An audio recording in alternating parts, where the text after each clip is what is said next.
김영호 위원장이 그랬답니다. 강릉은 티켓처럼 꽂으면은 당선되는 지역이니까 아무나 갖다 박아도 된다고. 재심이 안 받아주면은 저는 무소속 출마합니다. 탄핵을 더 이상 논의하지 말자라고 황교안 대표도 얘기하고 김영호 위원장도 얘기해놓고는 뒤에서는 이런 누구 자르니까 권성도이 자르고 김성태 잘라야 되고 권성도이 자르고 탄핵을 부정하시는 건지.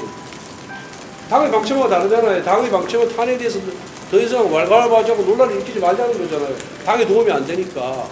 그리고 막말로 얘기해서 국회의원이 잘못된 걸 잘못됐다고 얘기하는 것이 그게 공천 배제 사유라면은 누가 국회의원들이 말이야 자기 당에도 잘못된 걸 잘못했다 얘기할 수 있어야 되는 거 아니에요. 그래야 정치가 발전하고 나라가 발전하는 거지. 미디어 오늘. 저를 죽이려는 이유는 저희 의정활동에 대한 평가나 지난 지방선거 결과 지역구 여론을 반영한 것이 아닙니다. 오로지 제가 과거 법사위원장 제지 시 탄핵소추위원을 맡았다는 이유로 일각에서 저희 공천 배제를 주장하며 선거연대를 요구했기 때문입니다. 이는 진정한 보수 통합을 이루기 위해 출범한 미래통합당의 창단 정신에도 정면으로 반하는 것입니다.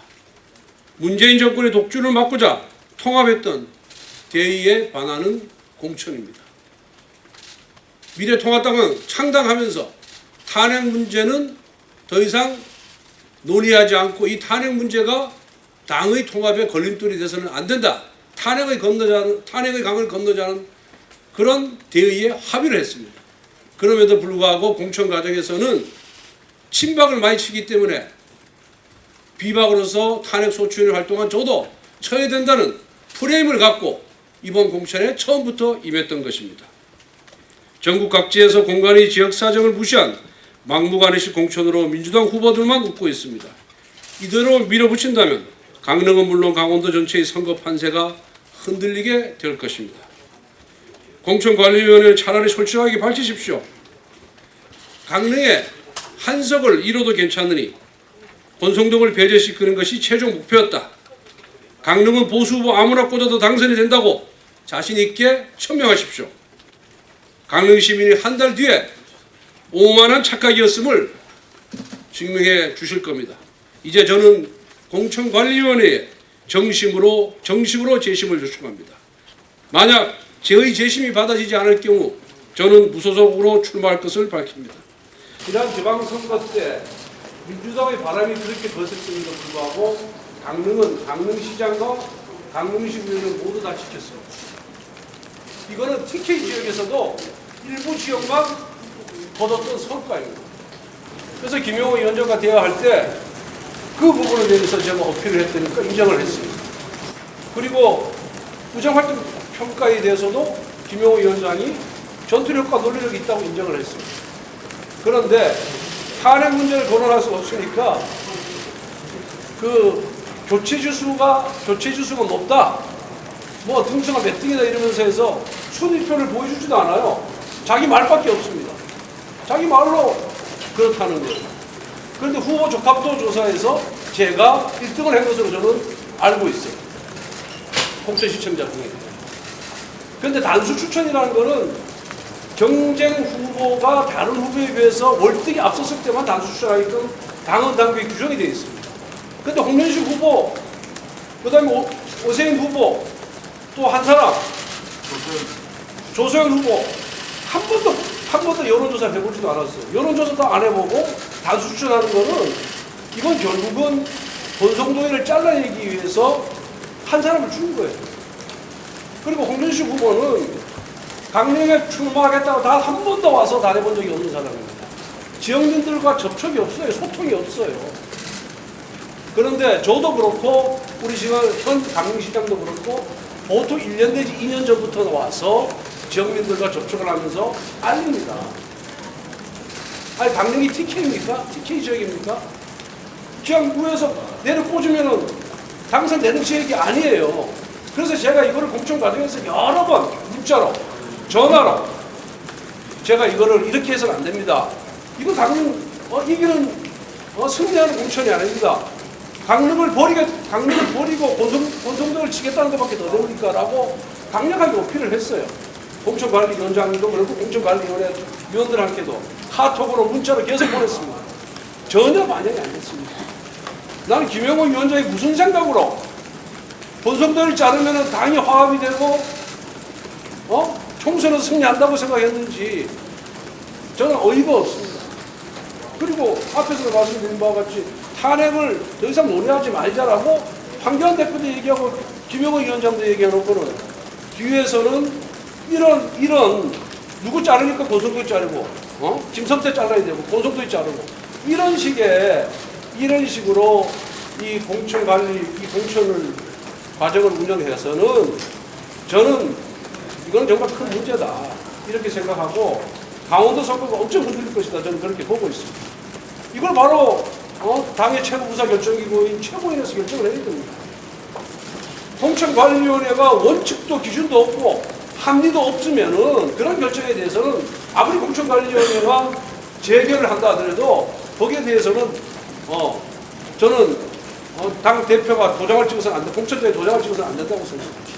이건 결국은 민주당의 의석을 하나 갖다 바치겠다는 거예요. 권성동 자르기 위해서. 그리고 삼선이 거저된 줄 알아요.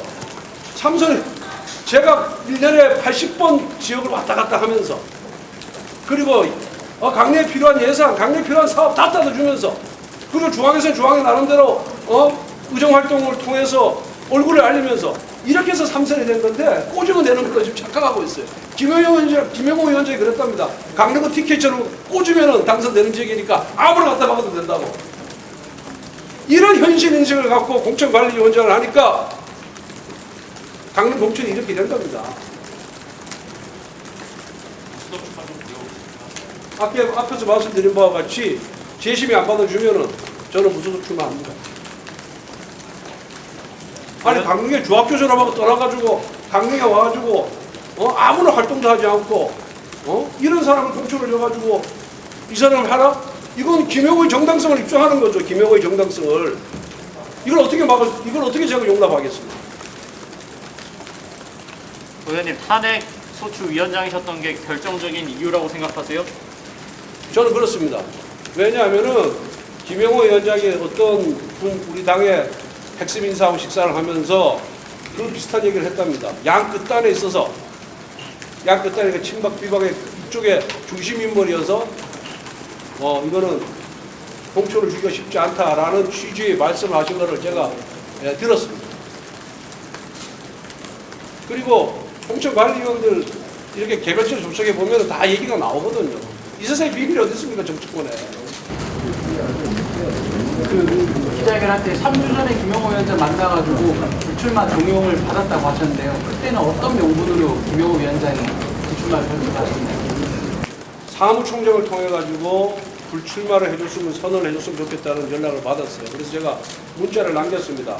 뵙고 저와 지역구 사정을 말씀드리겠다고 했더니 오라고 해서 우리 의원회관에 이 시기에 돌아가면 의원 전용 도서관이 있잖아요. 거기서 만났습니다. 만났더니 애뜸 여론조사 결과가 안 좋으니까 내라 그래서 아까 얘기한 여론조사 결과 그 세 가지를 다 종합해서 결정한다 안 그랬냐. 지방선거 때 전국 최고의 성적이니까 이거 상세하고 또 제가 의정활동 못합니까? 그러니까 의정활동 평가는 괜찮다 그래요. 좋습니다 의장님. 그럼 제가 안 나간다면 누굴 내보낼 거니까 사람을 찾지가 않아요. 대안이 없대요. 대안이 없으니까 네가 찾아와라. 네가 찾아서 손잡고 다니면은 네가 찾아온 사람 공천 주겠대요. 이게 말이 됩니까? 사천이지. 아니 잘린 놈이 데리고 온 사람 공천 주겠다는 게 이게 무슨 공천이에요? 그래서 제가 뭐 어떻게 합니까? 제가 울중에 우리니까 그때는 부소불이 권력을 해드렸는데 의장님 데리고 올 사람이 없습니다. 그리고 선거를 얼마 안 두고 데리고 온다고 찍어주는 데가 아닙니다. 그래서 제가 아까 얘기했던 김명륜 그 얘기를 쭉 했어요. 그랬더니 그래 뭐 여론조사 한번 더 해볼까? 그래서 또 여론조사 한번 돌리더라고요. 또 연락이 왔어요. 갔더니까 여론조사 돌렸더니 뭐 마찬가지래. 안 좋대. 뭐 안 좋다는 거 자기만 보는데 내가 어떻게 알아요 도대체. 보여주지도 않는데. 그러더니 괜찮은 사람이 있대요. 이수희 변호사를 얘기를 하는 거예요. 이수희 변호사 원래 강동감에 죄송합니다. 강동감에 죽이라고 영입한 사람이에요. 이수희 변호사는. 본인도 생각도 없어. 그런데 하여튼 그래 이제 그 70년생이면 저보다 10살 어리죠. 이수희 변호사를 데리고 다니네 저보고. 아니 제가 왜 데리고 다닙니까 했더니 당신은 포기하고 이제 그냥 강원도지사라 나간다. 아 자기가 이제 강원도지사 그 당시 공천할 것도 아닌데. 그래서 아니 2년 후에 제가 그랬어요. 정치를 안 하면 안 했지. 저는 그건 뭐합니다. 김영호 위원장이 좀 전에 퇴근하는 길에 이제 위원장님 소속도 어떤 이유라고 했을 때 어쨌든 그 시대 강을 건너려고 하면 밟고 지나가야 자리가 필요한다. 자리 역할을 해주기를 바라는 바다. 이렇게 얘기하고 싶거든요. 저는 그 말 의미를 잘 모르겠습니다.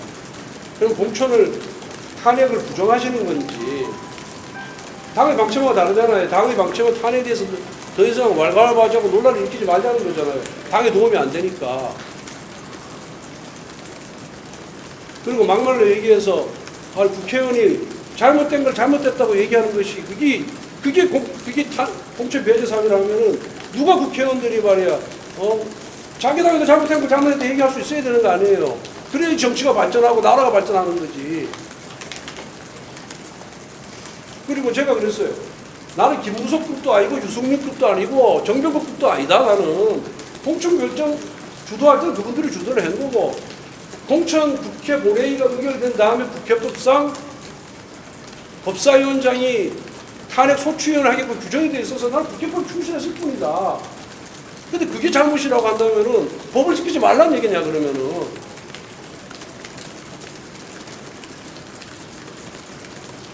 김영호 위원장이 강릉은 TK하고 마찬가지로 지역이다 아무나 꽂아도 된다 이런 말씀을 했다면 직접 들으신 건가요? 공간에서 그렇게 말씀하셨다고 다 알려주는 사람이 있죠. 정치판에서. 정치판에 뭐가 있겠어요. 예. 그러니까 현실인식이 잘못된 거예요. 강릉은 TK가 아니라니까요. 의원님 저 데드라인은 언제로 잡고 계세요? 이제 결정되는 대로 이제 내려가서 지역민들하고 지금 재심 요청을 했지만은 하루 이틀 기다려보고 결정이 안 되면은 저 지지자 강릉 지지자들하고 상의해서 바로 나가든가 해야지. 언제까지 기다리겠습니까? 자 마치겠습니다.